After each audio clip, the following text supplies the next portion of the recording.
प्यारे छात्र छात्राओं, नमस्कार, सुप्रभात। आशा है आप घर पर होंगे, सुरक्षित होंगे, कुशल मंगल होंगे। आज हम ऑनलाइन शिक्षण के अंदर प्लस 2 कक्षा के इतिहास विषय पर पाठ 6 में एक अन्य महत्वपूर्ण प्रश्न पर चर्चा कर रहे हैं, जो कि कई बार आपकी बोर्ड की परीक्षाओं में आ चुका अभ्यास का प्रश्न नंबर 4 है। प्रश्न है, चर्चा कीजिए कि अलवार, नैनार और वीरशैव मत के लोगों ने जाति प्रथा के बारे में क्या विचार प्रकट किए हैं। अर्थात वीरशैव, अलवार और नैनारों ने जाति प्रथा के बारे में क्या आलोचना की है। प्यारे बच्चों, जैसा कि आप जानते हैं, इस चैप्टर में हम 8वीं शताब्दी से लेकर 18वीं शताब्दी का अध्ययन कर रहे हैं, जिसे भारतीय इतिहास में मध्यकाल के नाम से और सूफी भक्ति परंपराओं के काल के नाम से भी जाना जाता है। इस दौरान अनेक सूफी परंपराएं विकसित हुई, अनेक हिंदू धर्म में संप्रदायों का उद्भव हुआ, अनेक सुधारक हुए, निर्गुण और सगुणों का उत्थान हुआ। अलवार, नैनार, वीरशैव जैसे विभिन्न प्रकार के संप्रदायों और अनुयायियों का और परंपराओं का विकास हुआ। अलवार कौन थे, नैनार कौन थे, इसके बारे में आपको जानकारी होना अति आवश्यक है। अलवार दक्षिण भारत में वैष्णव भगवान को, विष्णु भगवान को अपना आराध्य मानकर उसकी पूजा अर्चना करने वाले संतों को अलवार संतों के नाम से जाना जाता है। नैनार वो संत थे जो शिव भगवान को अपना आराध्य मानकर, अपना सर्वोच्च देवता और अपना सर्वोच्च इष्ट मानकर उसकी पूजा करते थे, और उन संतों को और संतों के अनुयायियों को नैनारों के नाम से जाना जाता है। और वीरशैव मत इनसे अलग था, जो वैसे तो शिव को अपना आराध्य मानता था, और इसकी स्थापना, वीरशैव मत की जो स्थापना थी, वो वासवाना नामक एक कर्नाटक के प्रसिद्ध मंत्री ने की थी, और वह ब्राह्मण जाति से था, लेकिन उसने ब्राह्मणीय पद्धतियों का विरोध किया, और वीरशैव यानी शिव के वीर जो उसके अनुयायी थे, उनको शिव के वीर कहा गया। उन्हें लिंगायत के नाम से भी जाना जाता है। लिंगायत इसलिए कहा जाता है क्योंकि वो अपनी बाजू पर शिवलिंग धारण करते थे। और इस तरह वीरशैव मत और अलवार और नैनारों के बारे में आपने समझा। अब बात आती है कि इन्होंने जाति प्रथा के बारे में क्या विचार रखे।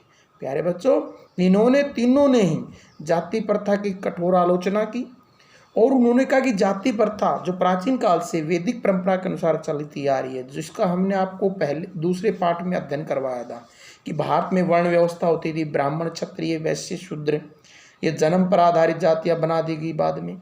इसके कारण ऊंची जातियां नीची जातियों का शोषण करती थी, असमानता होती थी, नीची जातियों को समाज में सम्मान नहीं था, वे धार्मिक कर्मकांड नहीं कर सकते थे, धार्मिक वेद पुराण का अध्ययन नहीं कर सकते थे। इसलिए इन तीनों सुधार विचारधाराओं ने, परंपराओं ने इन वैदिक परंपराओं ब्राह्मणीय पद्धति का पुरजोर विरोध किया, और ब्राह्मणीय पद्धति में जो कर्म पर आधारित वर्ण व्यवस्था थी और जो बाद में जाति के आधार पर वर्ण व्यवस्था बन गई थी, उसकी कड़ी आलोचना की। उन्होंने कहा है कि जाति जन्म पर नहीं होनी चाहिए, कर्म से होनी चाहिए। जो जैसा काम करे उसे वैसा ही परिणाम मिलना चाहिए, लेकिन जातिगत भेदभाव नहीं होना चाहिए। हर व्यक्ति का जीवन में अपना स्थान है, हर व्यक्ति अपने अपने कार्य करता है। ऊंचा और नीचा भेदभाव करना ईश्वर के साथ अन्याय है। ईश्वर ने सभी को समान रूप से पैदा किया है, हमने जाति को बनाया है, और जाति ने ही मानव के अंदर मानव के प्रति भेद पैदा किया है। अलवार और नैनारों ने, जो उस समय जो अलवार और नैनार थे, ज़्यादातर ब्राह्मण समाज से, शिल्पकार और किसान समाज से आए थे।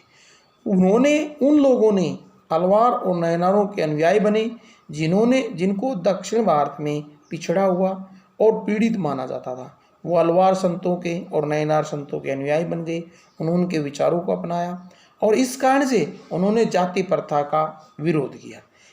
उन्होंने घूम घूम कर लोगों को जाति के प्रति, प्रथा के प्रति, क्रूरता के प्रति, भेदभाव के प्रति जागरूक किया, और उन्होंने कहा कि वेदों का जितना सम्मान होना चाहिए उतना ही उन्होंने अलवारों के प्रसिद्ध ग्रंथ जो पुस्तक थी नल दिव्य प्रबंधम, नलयी दिव्य प्रबंधन का महत्व बताया।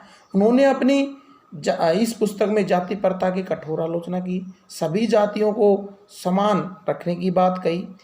तमिल भाषा में उन्होंने अपने विचारों को रखा, जनसाधारण की भाषा को महत्व दिया। उन्होंने संस्कृत, वेदों, पुराणों की आलोचना की और उसमें दिए गए आडंबरों का घोर विरोध किया। इसी प्रकार से दक्षिण भारत में कर्नाटक राज्य के अंदर एक नई परंपरा विकसित हुई जिसे वीरशैव मत के नाम से जाना जाता है, जिसके बारे में हमने बताया, जो लिंग धारण करते थे। उन्होंने भी जाति प्रथा की कड़ी आलोचना की और जाति के खिलाफ जागरूकता अभियान चलाया।